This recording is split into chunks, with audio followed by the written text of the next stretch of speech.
exciting edition of $1 Million Peddlers. I'm Papergoy, and we just came back from our first estate sale haul of the year. That's right, a lot of goodies right in here. Was going to do some filming over there, but absolutely impossible. Due to safety concerns, things are absolutely insane. They were right on top of the number of people in the house, which is a good thing. Lines on the floor. If too many people were in a room, they came up and said, please leave this room. You need to get into a different room.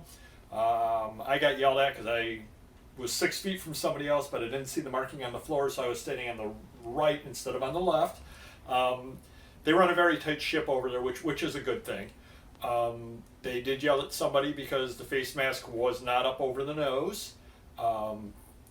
They certainly were on top of the number of people in the house to the point that I got there at about 11:15 for an estate sale that started at 8:30. Now, usually you can just waltz in at that point. Unable to do so, they actually were giving numbers out at that point still, and 4 people left the house and they didn't let anybody else in. Attic area, only allowed 5 people in the attic, etc., etc. So they're definitely being very, very safe, and I didn't want to get on their bad side in video while I was there, so I figured wait till we came home. I got a bag full of stuff here, and yet another thing. New York State, and its infinite wisdom, will not allow plastic bags, so you have to bring your own bag. I just carried everything out to the car and had a bag out there. So we got a bag full of stuff over here, and we're going to come over here and we're going to see what it is that we ended up getting. First, we're going to show you the receipt here as best we can. $17.50 is what we ended up spending today. So let's see what $17.50 gets you. Was the first day of the sale. A lot of times I wait until the second day of the sale. However, I happen to have today off of my day job, so I figured I'd run over there and take a look at stuff. That's one of the reasons why I've gone to so few sales. Usually I'm out and about for my day job, and I can take lunch over and hit a sale. Can't do that at this anymore, so being very, very selective. But this is what $17.50 can buy you. Let's take a quick look through. We'll show you what we got and why we got it. This first thing over here I was actually very, very excited about. Standard Cocktail Guide. It is the second edition from the 1940s, but any early, right after Prohibition, this is 8-10 years after Prohibition, cocktail guides do sell very, very well. I don't know how much this is going to go for. Didn't bother looking it up. I spent $2 on it, so I was absolutely fine with that.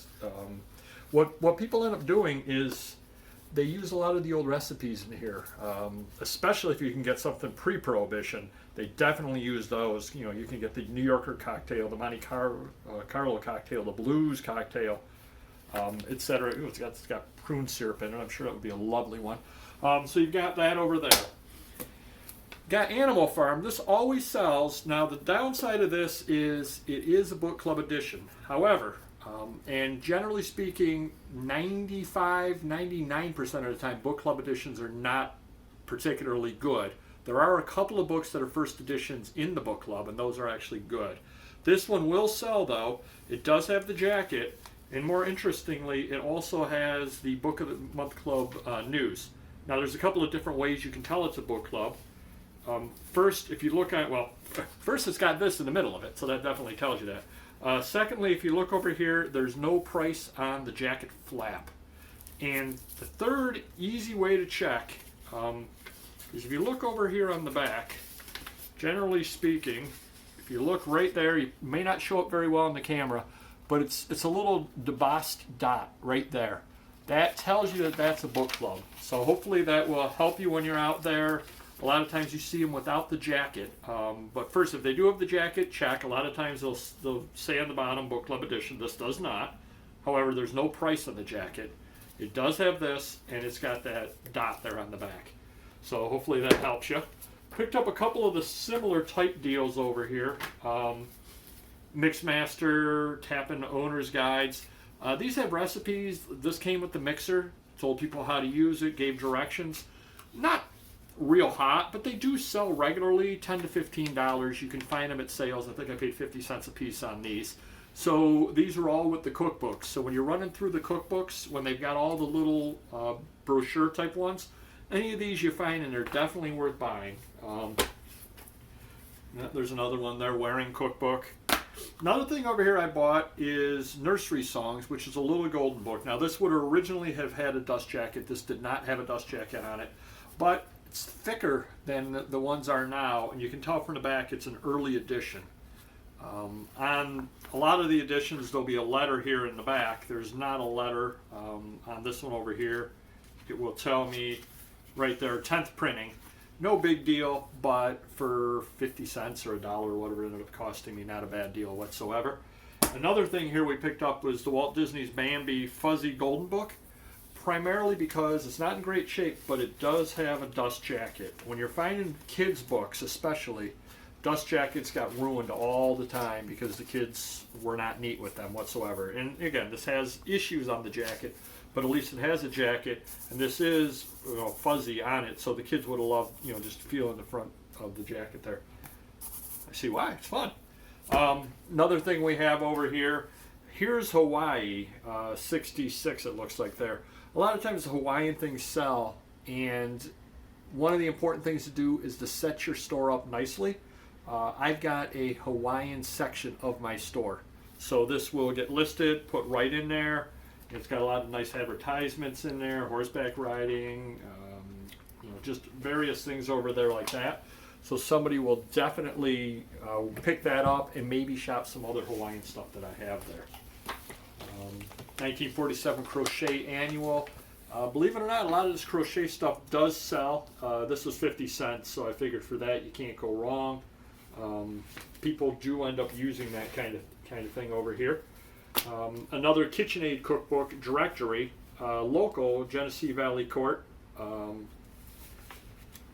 but it's got a lot of recipes. What they did back in the day would be all a local. It would be used as a fundraiser. Is basically what it would have been. So these people over here put their name on it and all this kind of thing, and the table of contents would be the same. The recipes would be the same for a lot of different places.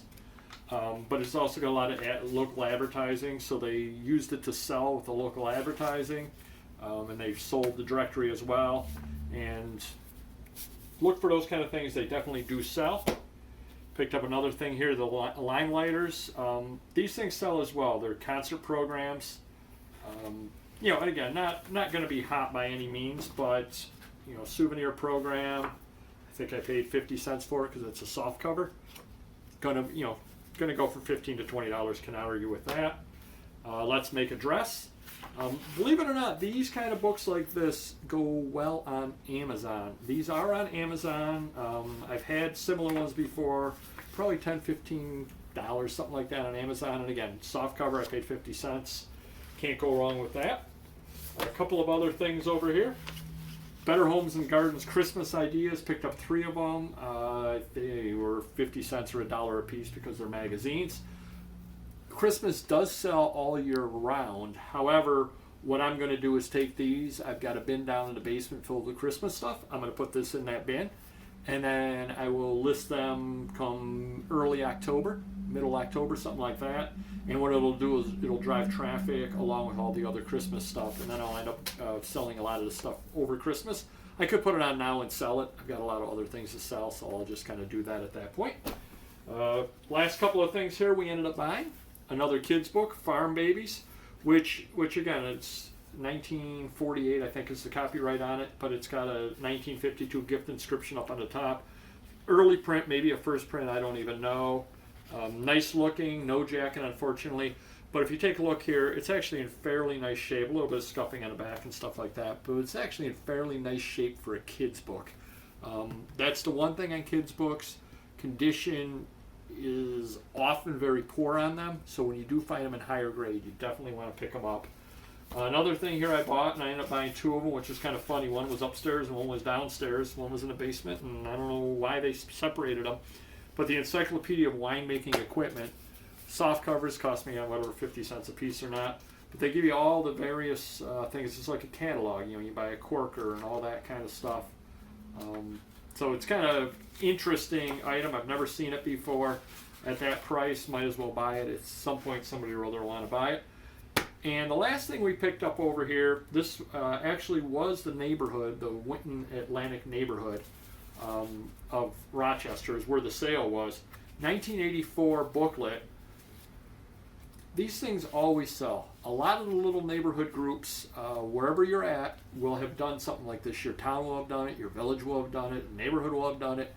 And the nice thing about it is people move in and people move out all the time. So I have no idea how many households this was distributed to, but say it was distributed to, I don't know, 1,000 households, which I have no idea at all. But say it were. You move, it gets tossed out. You didn't care about it in the first place, it gets thrown out, etc., etc. This was in 1984. Probably 400 to 500 people in that area are new from who was in there in 1984. Well, some of them absolutely love the area and would be interested in this. You know, give us the history of the area and all that sort of thing. Was killed by a ricochet bullet. The murder was never solved. That was back in 52 years ago, so 1932.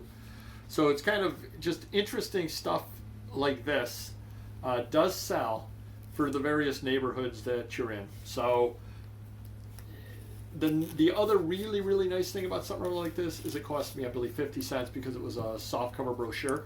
The estate sales and the places put no value whatsoever on this kind of thing.